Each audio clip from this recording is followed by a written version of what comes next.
أعوذ بالله من الشيطان الرجيم. بسم الله الرحمن الرحيم. وَإِذِ اعْتَزَلْتُمُوهُمْ وَمَا يَعْبُدُونَ إِلَّا اللَّهِ، اور جب تم ان لوگوں سے الگ ہو گئے ہو، وَمَا يَعْبُدُونَ، اور ان کے معبودوں سے بھی، إِلَّا اللَّهِ، مگر اللہ کی طرف،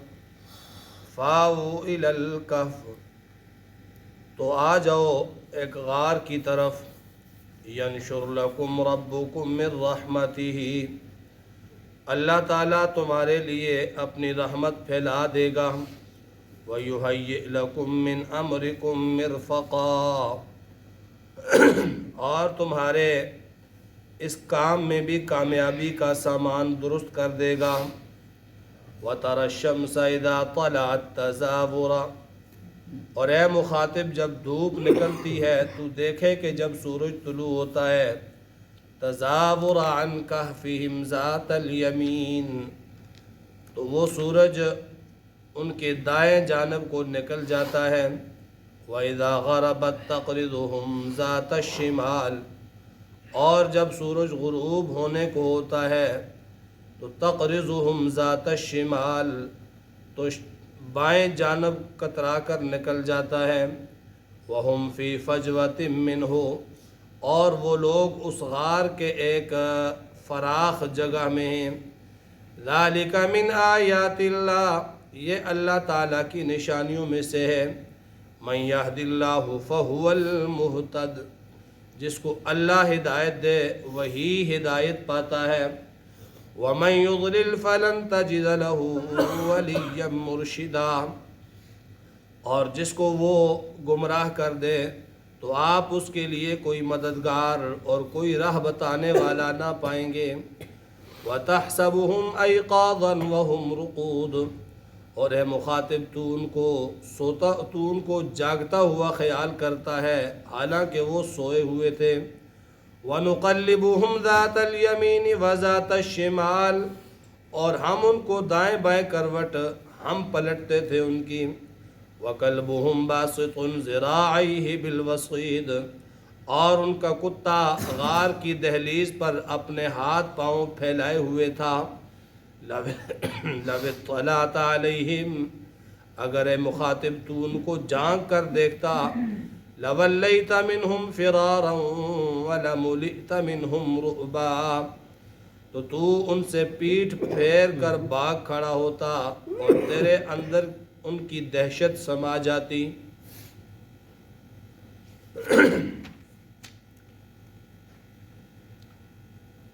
کل کے درس میں اللہ تعالیٰ نے اصحاب کہف کے واقعے کی ابتدا فرمائی تھی، فرمایا کہ وہ ہدایت کے راستے پہ نکلے تو ہم نے ان کے لیے ہدایت کے راستے کو کھول دیا، اور جب وہ بادشاہ کے ساتھ ٹکرائے، اس کے سامنے کھڑے ہو کر اپنا عقیدہ بیان کیا، تو وَرَبَطْنَا عَلَىٰ قُلُوبِهِمْ، ہم نے ان کے دلوں کو مضبوط کر دیا، بادشاہ کا ڈر، بادشاہ کا خوف، بادشاہ کا خطرہ جو ہے وہ ان کے دل سے ہم نے نکال دیا، اور وہ ڈٹ کر بادشاہ کے سامنے کھڑے ہوئے، حالانکہ انہیں معلوم تھا کہ بادشاہ موت سے کم سزا نہیں دے گا، لیکن وَرَبَطْنَا عَلَىٰ قُلُوبِهِمْ، ہم نے ان کے دلوں کو مضبوط کیا، انہیں ہمت دی، انہیں جرت دی، انہیں طاقت دی، تو وہ بادشاہ کے سامنے اپنا موقف انہوں نے دو ٹوک بیان کیا، اور پھر بادشاہ نے ان کو مہلت دی کہ نظر ثانی کر لو اپنے اس فیصلے پہ، ورنہ تمہاری سزا تو تمہیں معلوم ہے کیا ہے۔ نظر ثانی کی بادشاہ نے مہلت دی، انہوں نے اس مہلت کو غنیمت جانا کہ وقت اللہ نے دے دیا ہے، بادشاہ تو ایسے کرتا ہے کھڑے کھڑے ہی قتل کر دیتا، لیکن مہلت اس نے دے دی، تو یہ اللہ نے مہلت دی ہے، اللہ نے وقت دیا ہے، لہٰذا اب اس مہلت کو، اس سے فائدہ اٹھائیں۔ تو پھر انہوں نے باہمی مشاورت سے آپس میں بات چیت کرنے کے بعد یہ بات طے ہوئی کہ جب تم ان لوگوں سے الگ ہو گئے ہو، وَإِذَا اعْتَزَلْتُمُوهُمْ، جب قوم والوں کے دین سے بغاوت شروع کر دی ہے، جب بادشاہ کی الوہیت کا انکار کر ہی دیا ہے، قوم سے کٹ ہی گئے ہو، وما یعبدون اور قوم کے معبودوں سے، جھوٹے خداؤں سے بھی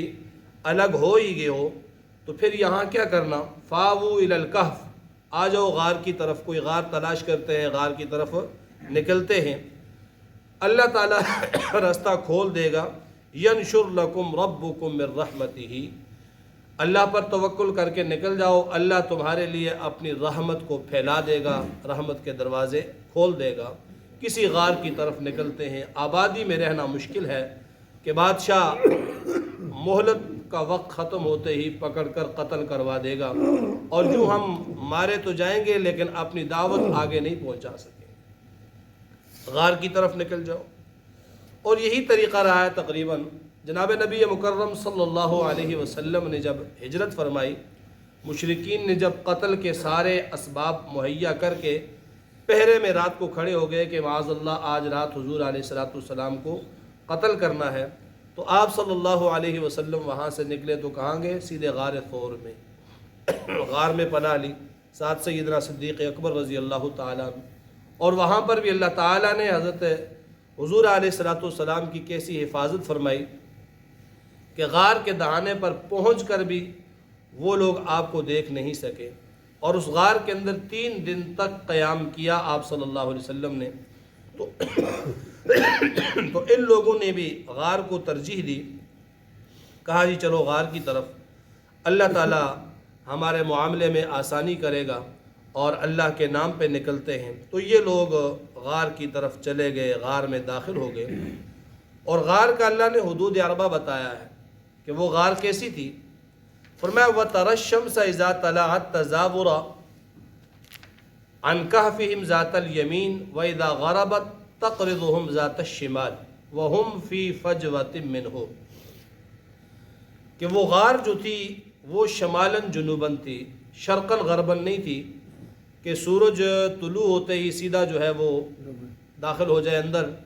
اور غروب ہوتے وقت ادھر سے ہٹ کر اس طرف آ جائے۔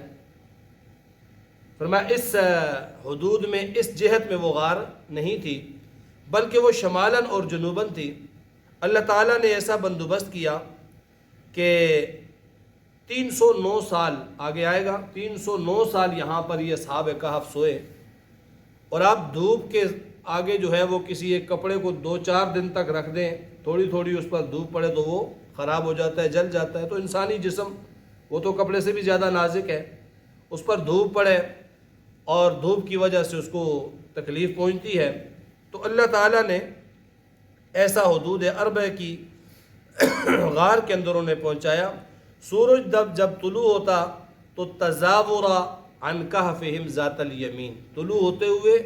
ان کے جو غار ہے اس سے تھوڑا دائیں طرف سے نکل جاتا، روشنی پہنچ جاتی، غار کے اندر روشنی رہتی، لیکن دھوپ کی تمازت وہاں تک نہیں پہنچتی تھی۔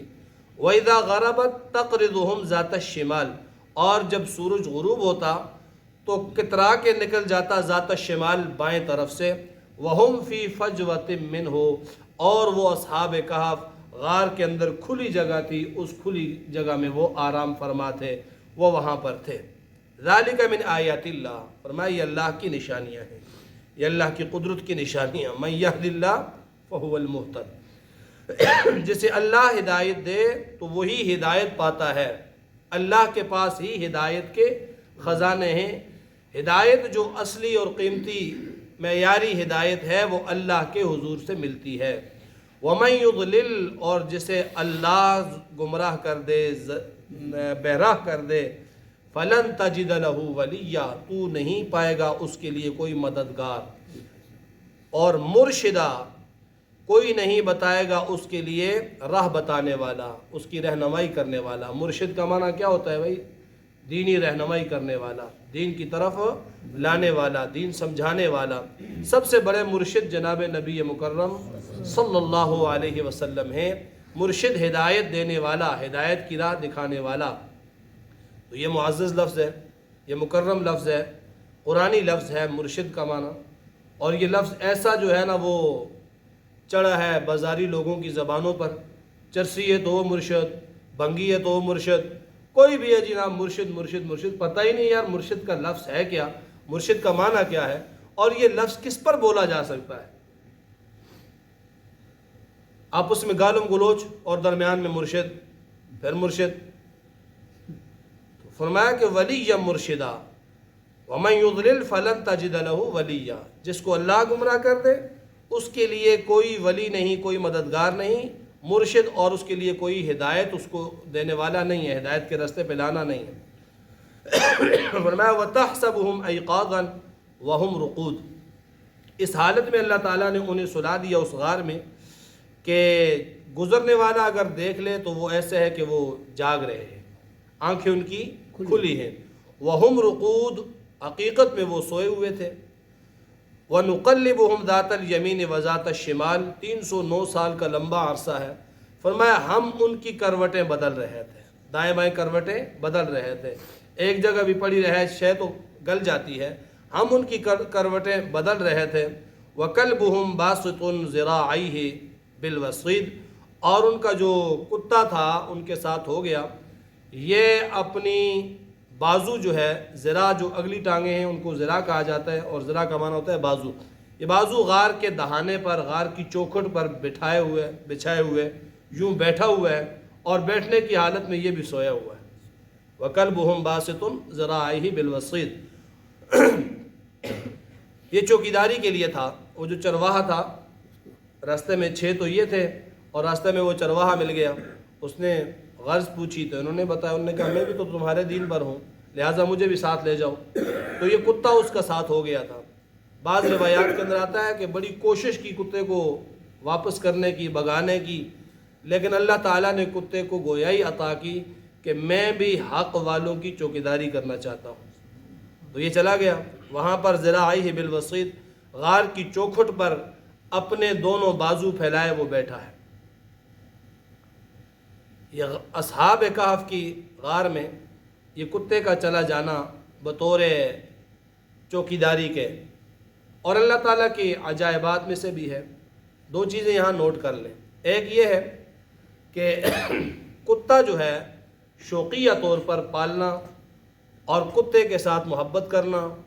کتے کو جو ہے وہ سارا وقت اور توجہ دینا، اور کتا شوقیہ طور پر پالنا یہ شریعت میں جائز نہیں ہے۔ نبی کریم صلی اللہ علیہ وسلم کا واضح فرمان ہے، لا يدخل الملائکہ، فرشتے اس گھر میں، بیتن اس گھر میں داخل نہیں ہوتے، فیہ کلب، جس گھر کی چوکھٹ پہ کتا کھڑا ہو، یا اس گھر کے اندر او تصاویر، زندہ زیرو چیزوں کی تصویریں لگی ہوں، تو فرشتے اس گھر کے اندر داخل نہیں ہوتے۔ شوقیہ طور پر کتا پالنا جائز نہیں ہے، شوقیہ طور پر کتا پال کے اپنے گھر کے سامنے کھڑا کر دینا جائز نہیں ہے۔ ہاں چوکیداری کے لیے، زراعت کے لیے، اور مال مویشی اگر جنگل میں لے جاتے ہیں بھیجتے ہیں ان کے ساتھ کتا، اس کی شریعت نے اجازت دی ہے، یہ 3 قسم کے کتے پال سکتے ہو۔ اس کے علاوہ شوقیہ طور پر کتا پالنا اور صبح دوپہر شام اسے واکنگ کرانا اور یہ سارا کچھ کرنا، یہ شیطانی فعل ہے، یہ صحیح نہیں ہے۔ قرآن پاک کے اندر اللہ تعالیٰ نے کتے کی جو مثالیں دی ہیں وہ برائی کی مثالیں دی ہیں۔ آپ نے پیچھے سورہ اعراف میں سنا تھا وہ بلعام بن باورا کا واقعہ، کہ جس نے اللہ کی نافرمانی کی تھی، موسیٰ علیہ السلام کے خلاف گیا تو اللہ تعالیٰ نے اسے کتا بنا، اس کو جو ہے نا وہ کتے کی طرح اس کی زبان نیچے نکال دی۔ فَمَثَلُهُ كَمَثَلِ الْكَلْبِ، اس کی مثال کتے جیسی ہے۔ إِن تَتْرُكُوا يَلْهَثْ، اگر اس کتے کو چھیڑو تو تب بھی وہ ہانپتا ہے، نہ چھیڑو تو تب بھی وہ ہانپتا ہے۔ تو بہرحال کتا جو ہے وہ ان 3 اغراض کے علاوہ کتا رکھنا جائز نہیں ہے۔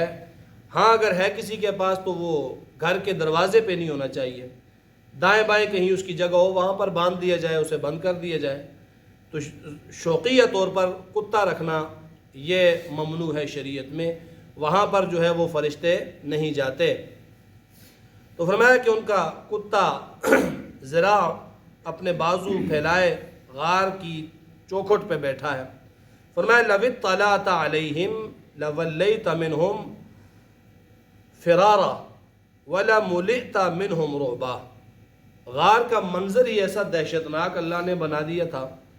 کہ اگر کوئی اس پر مطلع ہو بھی جاتا، کوئی دیکھ بھی لیتا، اسے اصحاب کہف